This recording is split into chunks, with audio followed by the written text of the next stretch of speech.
अस्सलाम वालेकुम।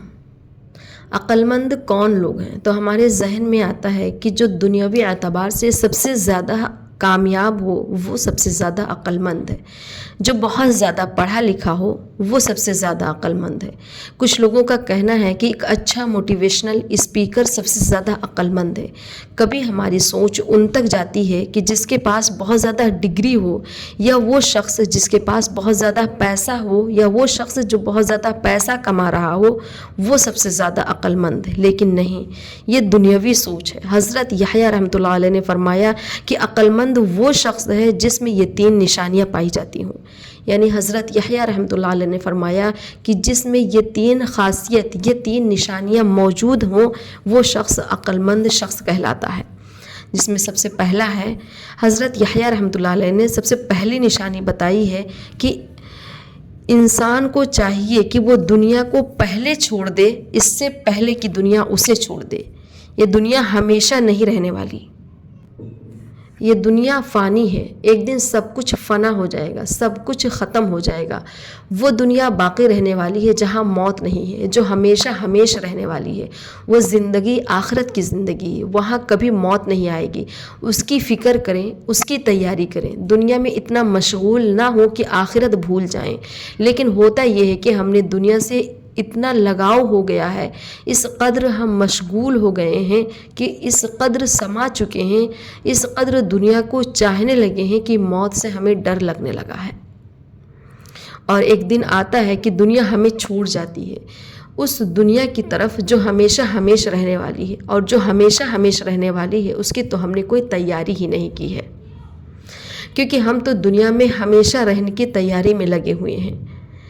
हज़रत यहया रहमतुल्लाह अलैह ने फरमाया कि एक अक्लमंद शख्स होने की पहली निशानी ये है कि दुनिया हमें छोड़ दे, इससे पहले कि हमें दुनिया को छोड़ देना चाहिए। दूसरी निशानी बताई है कि अल्लाह पाक की मुलाकात से पहले अल्लाह पाक को राज़ी कर लो। ये जो दुनिया हमें नसीब हुई है वो इबादत करने के लिए नसीब हुई है, अल्लाह को राज़ी करने के लिए मिली है। दुनिया एक आजमाइश है, एक सफ़र है, और सफ़र कितना भी बड़ा हो, कितना ही लंबा हो, एक दिन ख़त्म होता ही होता है। ये दुनिया एक इम्तिहान है। दुनिया की ज़िंदगी अल्लाह को राज़ी करने के लिए मिली है, और मरने के बाद हमें खुदा के हुजूर में हाजिर होना है।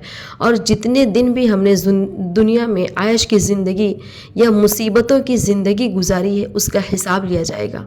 उसके बारे में हमसे पूछताछ होगी। अल्लाह पाक हमसे हमारी ज़िंदगी के बारे में सवाल करेगा। इसलिए हज़रत यहया रहमतुल्लाह अलैह ने फरमाया कि जब तक दुनिया में ज़िंदा हो, अल्लाह पाक ने जितनी ज़िंदगी बख्शी है उस बीच अल्लाह पाक को राज़ी कर लो। अपनी ज़िंदगी को ऐसा बना लो कि मेरा खुदा हमसे राज़ी हो जाए। तो अक्लमंद शख्स की दूसरी निशानी ये है कि हमें दुनिया की ज़िंदगी नसीब हुई है, इस ज़िंदगी में ऐसे काम कर लें कि जब हमारी मुलाकात हमारे खुदा से हो, उस वक्त मेरा खुदा हमसे राज़ी हो। तो अपने रब की मुलाकात से पहले अपने रब को राज़ी करना, ये अक्लमंद शख्स की दूसरी निशानी है। तीसरी निशानी, मरने से पहले कब्र बना लें, कब्र की रोशनी की तैयारी कर लें। कब्र में हमारे साथ जो हालात पेश आएंगे, कब्र में हमारे साथ जो सिला होगा, उसकी तैयारी कर लें। कब्र के अंधेरे से कैसे बचा जा सकता है, कब्र की रोशनी कैसे हासिल की जा सकती है, अपने साथ पेश आने वाले मामलात से कैसे निपटा जा सकता है, कब्र में पूछे जाने वाले सवालों के जवाब को कैसे सही सही दिया जा सकता है, उसकी तैयारी कर लें। हमारी कब्र जन्नत के बागों में से एक बाग बन सकती है। कैसे कब्र हमारे साथ अच्छे से पेश आएगी, कैसे उसकी तैयारी कर लें, क्योंकि हम सबको कब्र में जाना है और ये बरहक है। कब्र की सख्ती से कैसे बचा जा सकता है, उसकी तैयारी कर लें। हज़रत ने अक्लमंद शख्स की तीसरी निशानी बताई है कि मरने से पहले कब्र बना लें। मतलब कब्र में जाने से पहले कब्र में पेश आने वाले मामला से बचने की तैयारी कर लें। लेकिन अफसोस है हम पर, हमारी सोच पर, कि हम दुनिया के हर शख्स को राज़ी रखने की कोशिश करते हैं, लेकिन मेरा रब हमसे कैसे राज़ी होगा जब हमारी मुलाकात हमारे रब से होगी, जिसकी दी गई नेमतों पर हम ज़िंदगी गुजार रहे हैं।